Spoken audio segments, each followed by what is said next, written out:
මිනිසාට මරණින් මතු ජීවිතයක් තිබේද? පුනර්භවයේ සත්‍යක්ද? ආත්මය පවතිනක්ද? මියගිය සෑම සත්වයෙක්ම ඒ මොහොතේදීම මිය යනවාද?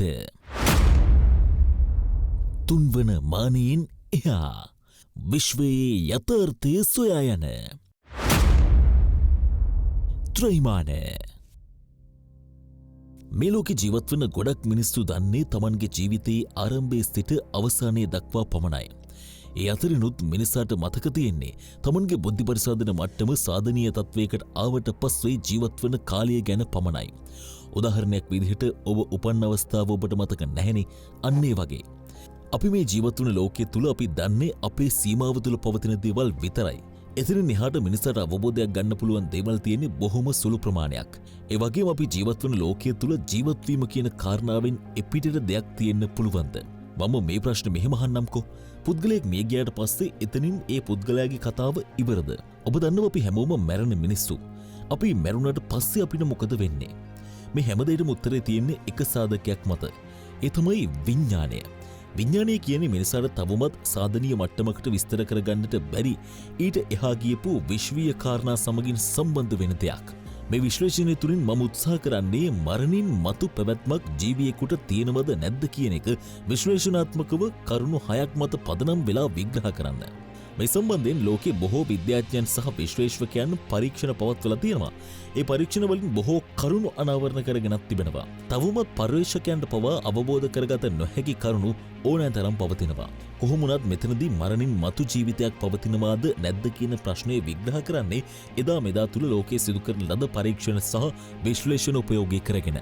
මරණින් මතු ජීවිතය ගැන හොයාගෙන යද්දී වැඩිපුරම සාක්ෂි හම්බ වෙන්නේ මරණාසන්න වී ජීවිතේ බේරාගත් පුද්ගලයන්ගේ අත්දැකීම් විග්‍රහ කිරීම හරහා සිදු කරපු පරීක්ෂණ ඇතුළේ. ඒ පරීක්ෂණ සියල්ලකීම අවසාන නිගමනය වෙලා තියෙන්නේ මිනිසාගේ මොළයේ ක්‍රියාකාරීත්වය නැවතුණාට පස්සෙත් ජීවියාගේ ජීවයේ පැවැත්මක් තියෙනවා කියලා. ඔබ දන්නවද මේ ලෝකෙ සිටින පුද්ගලයන්ගෙන් මිලියන 200ත් 300ත් අතර ප්‍රමාණයකට මරණාසන්න මොහොතේ අත්දැකීම් තියෙනවා කියලා. ලෙහෙසි පහසු ගානක් නම් නෙමෙයි.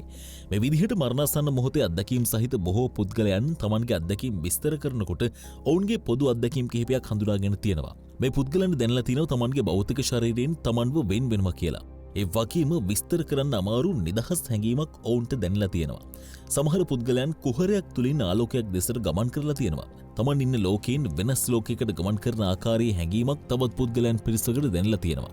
ඒ වගේම තමන් අධ්‍යාත්මිකව අදහන පුද්ගලයන් එහෙම නැත්නම් ආගමික ශාස්ත්‍රූවරුන් වගේම තමන්ගේ ආදරණීයයන් හම්බ වෙලත් තියෙනවා. මේ සම්බන්ධයෙන් කරපු විශාලතම පරීක්ෂණයේ සිදු කළේ හෘදයාබාධ ඇති වී ජීවිතයේ බේරාගත්තු මිනිසුන් යොදාගෙන ඔවුන්ගේ අත්දැකීම් විශ්ලේෂණය කිරීම හරහා. ඒ සඳහා ඔවුන් හෘදයාබාධ ඇතිවුණු පුද්ගලයන් 2000ක් යොදාගත්තා. මේ පරීක්ෂණයේදී ඔවුන් හඳුනාගෙන තියෙනවා හෘදයාබාධයක් හැදිලා අදාළ පුද්ගලයාගේ හදවත නැවතුණාට පස්සේ ඔවුන්ගෙන් 40%ක් තමන්ගේ භෞතික ශරීරයෙන් ඉවත් වෙලා තියෙනවා කියලා. ඒ වගේම තවත් පරීක්ෂණයක් කරලා තිබෙනවා මරණාසන්න අත්දැකීම් සහිත අන්ධ පුද්ගලයන් යොදාගෙන. මේ පරීක්ෂණයෙන් තහවුරු වෙලා තිබෙන කාරණාව තමයි ඔවුන්ගෙන් 80%කට පුළුවන් වෙලා තිබෙනවා ඒ මොහොතේ ඔවුන්ගේ වටපිටාව වෙන්නේ මොනවද කියලා දකින්න. ජීවිත කාලෙම S2කින් ලෝකයේ නොදකපු මිනිහෙක් කොහොමද තමන් මරණාසන්නව ඉන්න මොහොතේදී වටපිටාවේ තිබුණ දේවල් විස්තර කරන්නේ? එතන හිටියේ කවුද කියලා විස්තර කරන්නේ? ඒ වෙලාවේ වෛද්‍යවරයාගේ හැසිරීම විස්තර කරන්නේ? පොඩ්ඩක් හිතලා බලන්නකෝ. ඊළඟ කාරණාව තමයි පුනර්භවය. සමාජය තුළ බොහොම විවාදාපන්න කාරණාවක්. මේ සම්බන්ධයෙන් 1967 දී වර්ජිනියා විශ්වවිද්‍යාලයේ පරීක්ෂණ කණ්ඩායමක් විසින් පරීක්ෂණයක් සිදු කරලා තියෙනවා. ඉයන් ස්ටීව්සන්, බෲස් ගේසන්, ජිම් ටකර් කියන විද්‍යාඥයන් තුන්දෙනා පුනර්භවය සම්බන්ධයෙන් කතා කරපු ළමයි දහස් ගණනක් උපයෝගී කරගනිමින් මේ සම්බන්ධයෙන් විශ්ලේෂණාත්මක පරීක්ෂණයක් සිදු කරලා තියෙනවා. මේ ළමයින්ට පුළුවන් වෙලා තියෙනවා තමන් පෙර භවයේ ජීවත් වූ ආකාරය විස්තර කරන්න. තමන්ගේ පෙර භවයේ නම කියන්න. තමන්ගේ පෙර භවයේ පවුලේ විස්තර කියන්න. ඒ විතරක් නම් නෙවෙයි පෙර භවයේ තමන්ගේ පෞද්ගලික රහස් ගැන කියන්නත් ඔවුන්ට පුළුවන් වෙලා තියෙනවා.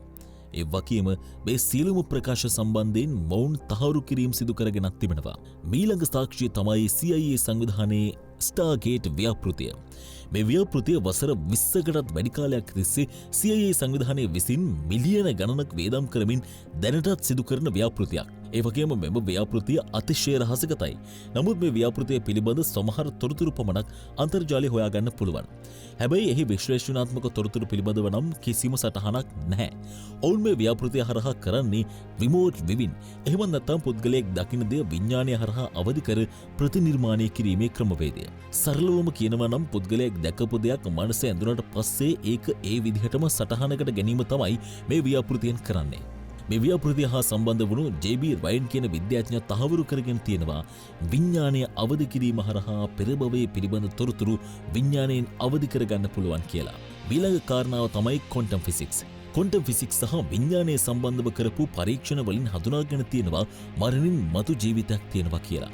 නිවස් බෝර් සහ මැක්ස් ප්ලාන්ක් කියන භෞතික විද්‍යාඥයන් දෙදෙනා විඥානය සහ භෞතික ලෝකය අතර පවතින සම්බන්ධතාවය පිළිබඳව කරපු පරීක්ෂණ වලින් තහවුරු කරගෙන තියෙනවා විඥානය භෞතික ශරීරය තුල මොළයේ පවතිනක් නෙවෙයි. එය ඊට එහා විශ්වය හා පාරිසරික කාරණා සමග සම්බන්ධයක් පවතින දෙයක් කියලා.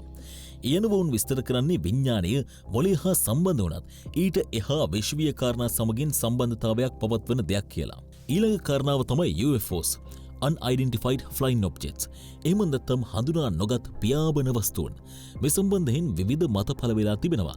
පිටසක් වල ජීවීන් වෙන්න පුළුවන්, පිටසක් වල යානා වෙන්න පුළුවන්. මේ මත ඔක්කොම අතරේ තවත් මතයක් තමයි UFOs කියන්නේ භෞතික ලෝකයේ පවතින පුද්ගලයන්ට විස්තර කළ නොහැකි ආත්ම වෙන්න පුළුවන් කියලා. මේ UFOs පිළිබඳව තිබෙන විග්‍රහය වෙනමම කතාවක්. ඒ ගැන වෙනම වීඩියෝ එකකින් අනිවාර්යෙන්ම කතා කරන්න ඕනේ. අවසාන කරුණ තමයි ලෝකයේ පවතින ආගම්වලින් බහුතරයක පදනම වෙන්නේ ආත්මය. ඒ වගේම බෞද්ධ දර්ශනයේ සිට ක්‍රිස්තු ධර්මයේ දක්වා පෙර භවය හා මතු භවය පිළිබඳව කතා කරනවා. ඒ වගේම මේ සියලුම කාරණා විඥානය මත පදනම විග්‍රහ කරලා තියෙනවා. විඥානය හා සම්බන්ධ බොහෝ ආගමික කාරණා සහ විග්‍රහයන් අවබෝධ කර ගැනීමත් ඉතාමත්ම සංකීර්ණයි. මේක තමයි කතාව. මරණින් මතු ජීවිතයක් තිබෙනවාද නැද්ද කියන ප්‍රශ්නයට මම හිතනවා සාධනීය උත්තරයක් මේ විග්‍රහය තුලින් ඔබට හඳුනා ගන්න පුළුවන් වුණා කියලා. මේ එක් එක් කාරණා පිළිබඳව වෙන්වෙන්ව ප්‍රායෝගික ලෝකයේ උදාහරණත් සමගින් ඉදිරියේදී වීඩියෝ සීරීස් එකක් කරන්නත් බලාපොරොත්තු වෙනවා. තවමත් අපිව සබ්ස්ක්‍රයිබ් කරලා නැත්නම් දැන්ම සබ්ස්ක්‍රයිබ් කරන්න. අලුත් වීඩියෝ එකක් දාපු ගමන් බලන්න බෙල් අයිකන් එකත් ක්ලික් කරන්න අමතක කරන්න එපා. තවත් වීඩියෝ එකකින් හම්බ වෙනකන් ගිහින් එන්නම්. ජය වේවා.